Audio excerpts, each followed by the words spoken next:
31 জানুয়ারি মিরপুর মুক্ত দিবস। 1971 সালের 16 ডিসেম্বর রেসকোর্স ময়দানে পাকিস্তান সেনাবাহিনী আত্মসমর্পণ করলেও ঢাকার উপকণ্ঠ মিরপুর তখনও ছিল এক অবরুদ্ধ জনপদ। মূলত বিহারি অধ্যুষিত এই এলাকায় পাকিস্তানের পরাজয়ের পর সিভিল আর্মড ফোর্সের সদস্য, রাজাকার এবং দলছুট পাকিস্তানি সেনারা ভারী অস্ত্রসহ অবস্থান নেয়। ফলে 16 ডিসেম্বরের পর যখন গোটা দেশ বিজয়ের আনন্দে ভাসছিল, মিরপুর তখনও ছিল স্বাধীন বাংলাদেশে এক টুকরো পাকিস্তান। মিরপুরের এই অচলাবস্থা নিরসনে সেনাবাহিনী প্রধান জেনারেল আতাউল গনি ওসমানী দ্বিতীয়, চতুর্থ ও নবম ইস্ট বেঙ্গল রেজিমেন্টকে দায়িত্ব দেন। 27 জানুয়ারি টেকনিক্যাল মোড়ে অবস্থান নিয়ে ভারতীয় বাহিনীর কাছ থেকে মিরপুরের দায়িত্ব বুঝে নেয় দ্বিতীয় ইস্ট বেঙ্গল রেজিমেন্ট। এরপর 30 জানুয়ারি সকালে সেনাবাহিনী ও পুলিশ যৌথ অভিযান শুরু করে। এই অভিযানে বড় ভাই শহীদুল্লাহ কায়সারের খোঁজে সেনাবাহিনীর সঙ্গে যোগ দেন প্রখ্যাত চলচ্চিত্রকার জহির রায়হান।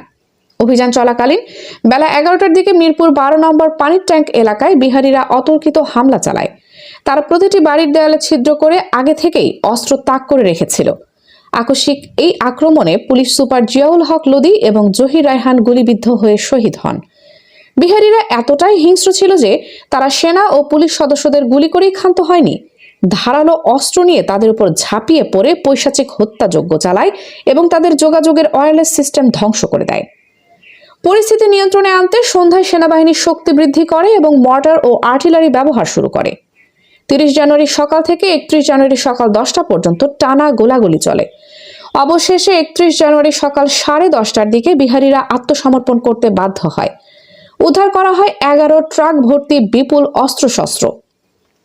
এই যুদ্ধে লেফটেন্যান্ট সেলিম মোহাম্মদ কামরুল হাসান সহ 41 জন সেনা সদস্য এবং 53 জন পুলিশ সদস্য দেশের জন্য প্রাণ বিসর্জন দেন। বাংলাদেশ স্বাধীন হওয়ার দীর্ঘ 45 দিন পর এই বীরদের আত্মত্যাগের বিনিময়ে মুক্ত হয় মিরপুর। ইতিহাসের এই অধ্যায়টি আমাদের মনে করিয়ে দেয় যে বিজয়ের চূড়ান্ত স্বাদ পেতে বাঙালিকে আরও এক রক্তক্ষয়ী লড়াই পাড়ি দিতে হয়েছিল।